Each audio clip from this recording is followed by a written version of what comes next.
We are so pleased today to have Debbie Storey serve as our keynote speaker.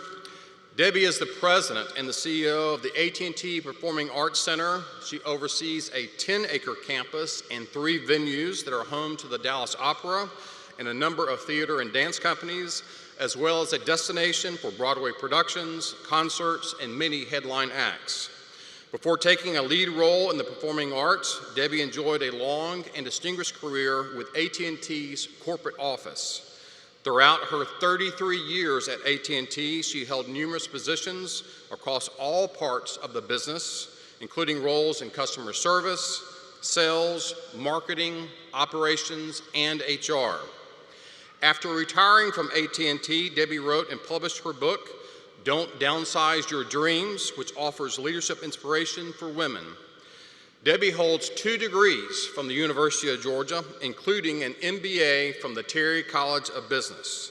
She is an Emeritus Alumni Board member and now serves on the Terry Dean's Advisory Council. Debbie is a great friend. She is a mentor and advisor both to the Terry College and to the students that we educate. Please join me in welcoming Debbie Storey.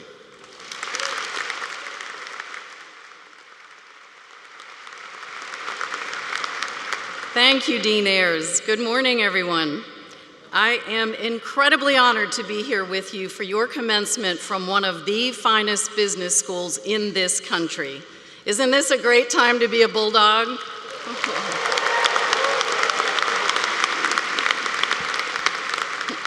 To today's graduates, congratulations. What you've achieved has required a significant amount of hard work, sacrifice, and perseverance. You deserve to feel a tremendous sense of pride today and perhaps a little relief that it's behind you now. I'm a proud double dog, as the dean said. I received my undergraduate degree in 1980, and then 26 years later, I earned a master's degree through the Terry EMBA program. Why did I wait so long, you're now asking? I'd always wanted to get my MBA, but life happened. I got a great job right out of undergrad. I got married, my career took off, I got divorced, I became a single mom, so there just wasn't time to pause and get my MBA. But I never stopped dreaming of getting the MBA, so I decided that when my son went off to college, that was going to be my time, that I would go back to school then for my MBA. I always teased my son and said, wouldn't it be fun if we could walk to class together? Yeah, he didn't find that very funny.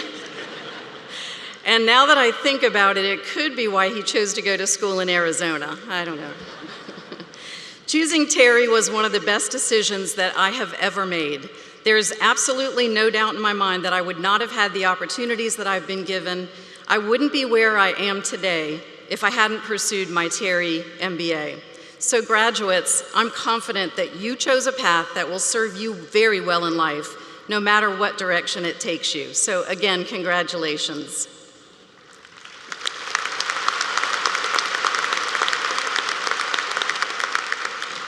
When I was asked to be today's speaker, my mind immediately took a little trip down memory lane as I thought about pivotal moments in my life and my career. When I look back, I can see that there were a lot of things that I did right, but I can also see a lot of things that I wish I had known, a lot of things that I wish someone had told me. So what I want to share with you this morning is some of those insights, things I would tell my younger self. The first thing, character and reputation matter more than proving you're the smartest person in the room. In my early 30s, I was a vice president of operation in Bell South's telephone directory division. Some of y'all don't even know what those are. One day I got a call from the high-ranking executive who ran the company's network organization. So in my role in the directory division, I didn't have any interaction with the network team. It was a completely separate part of the business. I knew who this executive was, but I'd never met him, so I was really surprised by the call. He told me that he had a job open on his team, and he wanted me to interview it for it. Now, again, I knew nothing about network, so I really assumed this was probably just a courtesy call. He was checking a box. Someone must have told him he had to interview someone on the high potential list. But of course, I set a date to meet with him. I was really nervous when I arrived in his office for the interview because I knew nothing about network, so I didn't even know how to begin the conversation. So I sort of began by rambling on a bit about my background and my experience, my accomplishments, my interest in learning about other parts of the business. And about 10 minutes into the interview, he paused me and he said, "Hold on a minute. I'm not sure you understand what this meeting is about." And I went, "Oh gosh, I've probably embarrassed myself, and here we go. He's going to tell me that this was just a courtesy conversation, that I'm not qualified to take on a big network job." Instead, he said, "This is an opportunity for you to interview me to see if you want this job, because if you want it, the job is yours." So I was obviously stunned, and I said something that I would never advise any of you to say in an interview. I said, "Why me?" And he said, "You may not realize it, but you have an incredible network of supporters across this business. You have a reputation for being an authentic leader, for treating everyone with respect, for being collaborative and being willing to learn, and you have integrity."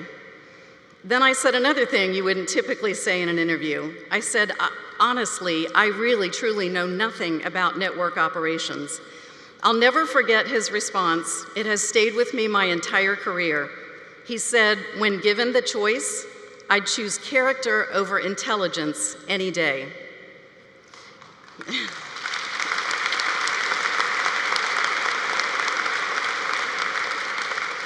One of my early lessons that character actually matters.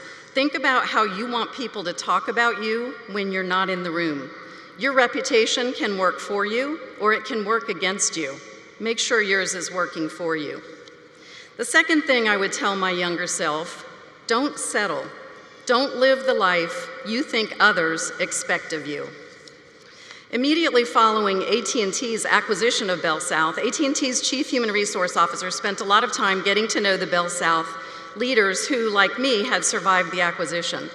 I was leading a big operations team at the time, and each time we met, he'd ask me, "What do you want to do next? Have you ever thought about moving into HR?" And every single time, I'd say, "I think my skills are best suited to leading large teams." And I'd name a few large operations jobs that other colleagues had said I should have my eye on. You see, I had developed a reputation as being really good at leading big teams. I was repeatedly asked to take on new big operations roles. I loved leading operations teams, and I knew I was good at it, but I had stopped dreaming about what I might want to do, and I had settled comfortably into a career path that was based on what others thought I should do. One day, the Chief Human Resource Officer invited me to lunch to catch up. And when we met, he was visibly shaken, and he said, "We're going to have to keep this short. I just had a huge curveball thrown at me, and I'm going to have to get back and meet with the chairman." I offered to reschedule our lunch, but he was determined that it was time for us to catch up. So we had a really nice time at lunch, and as we were wrapping up the lunch, he abruptly turned to me and said, "If you could have any job in this company, what would it be?" Now, no one had ever asked me that question before. What was my dream? But I already knew the answer. I wanted to be the Chief Diversity Officer and the head of talent development at AT&T University. It was one of the most coveted jobs in the entire company. The person in the role was relatively new in the role and doing a great job, and I thought she was never going to leave. And there was a long line of very successful leaders who wanted that job. So I had never even let myself consider that job as a possibility. Instead, I had comfortably settled into the career path that others expected of me. But he asked a question that allowed me to dream for a moment about what I wanted to do. When we went back to the office, 2 hours later, my phone rang. It was the Chief Human Resource Officer. He said, "Deb, right before our lunch, the Chief Diversity Officer walked into my office and resigned. When you told me at lunch that you wanted that job, I couldn't believe it." He said, "Someone up there is working to make this happen for you."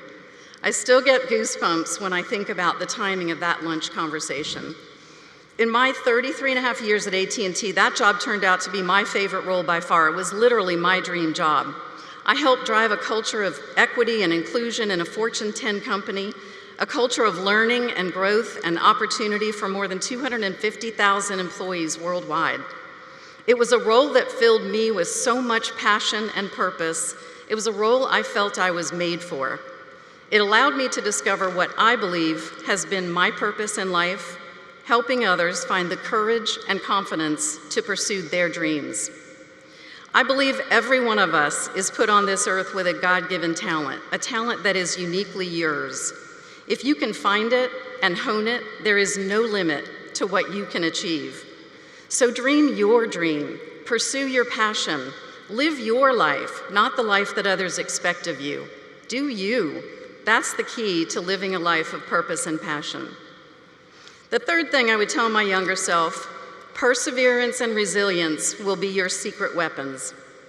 Early in my career, I had the opportunity to attend conferences where I would hear successful leaders on stage sharing stories of their career success. I listened with awe and wonder at what it must take to rise to that level of success. I was absolutely convinced that these people were part of a rare species, that they were somehow more special, luckier, smarter than the rest of us. But as I got to know them, I realized they were actually just like the rest of us, except that they all have one thing in common, one secret weapon: perseverance. The most successful people are, without exceptions, the ones who have worked hard, who have faced adversity and persevered to overcome it. Right now, you guys are all charged up, you're ready to go, you're excited about your future, you have big dreams, you're ready to pursue your passions. But inevitably, along the way, you'll face obstacles that will trip you up and slow you down. The people who make it to the top, who bring their dreams to reality, who live a life of passion and purpose, are the people who get tripped up and slowed down, the people who fail, and they keep getting back up until they get it right. We all know stories about failure.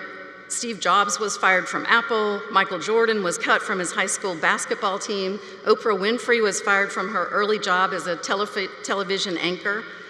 But each one of them got back up and kept trying until they got it right. And we don't remember the failures. We only recognize the successes that came from perseverance. I've experienced my fair share of failures in my career. I don't have time to talk about all of them today. One of the most cringeworthy failures happened very early in my career. I completely flubbed my very first public speaking opportunity on a very big stage.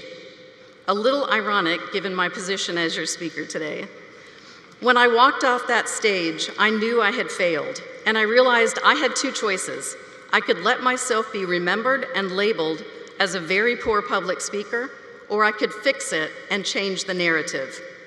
I chose to fix it. I enrolled myself in a painful public speaking course. I got very tough feedback. I learned and I practiced over and over and over again. And, well, hopefully what you'll remember about me today is the success that comes from hard work and perseverance. I've also experienced adversity in my personal life. I'm a cancer survivor. When I received that diagnosis 23 years ago, I wasn't sure that I'd ever leave the hospital after my surgery. I spent that time preparing my family for the possibility of life without me. But I didn't give up. I fought. I fought hard to survive. And I didn't do it alone. I leaned heavily on my family, my friends, and my faith to get me through that time. I don't know what I would have done without them. I've also lived through the tragedy of losing my only child when he was 25, my beautiful, kind, funny son, Chad. I owe my very survival, once again, to my family, friends, and faith. I can tell you that on more than one occasion in my life, those things have saved my life. Nurture them, and they'll always be there when you need them. And you will need them. Like me, you will stumble and fall. Like me, you will fail. Like me, you'll experience sadness and even loss in your life. But like me, you will have incredible joys and successes and highs in your life. When you experience the dark times, lean on others. Rely on your family, your friends, and your faith to help you face your uncertainty and push through your fears, and you will get stronger and braver than you could ever imagine. Choose to keep going because there are people around you who are rooting for you, and there is still so much joy in the journey ahead. My final message this morning, you all have a little bit of that I want to save the world in you. That's why you're here, graduating with an advanced degree from Terry. You are the leaders of tomorrow. You will have more power than you know to affect how other people feel about themselves. Choose to use that power for good. Choose to be kind to others and to yourself. As you embark on your journey to save the world, I want you to know that it's okay if you only save one person, and it's okay if that one person is you. So, my fellow Bulldogs, do you, because you are enough. Congratulations again, graduates. Thank you.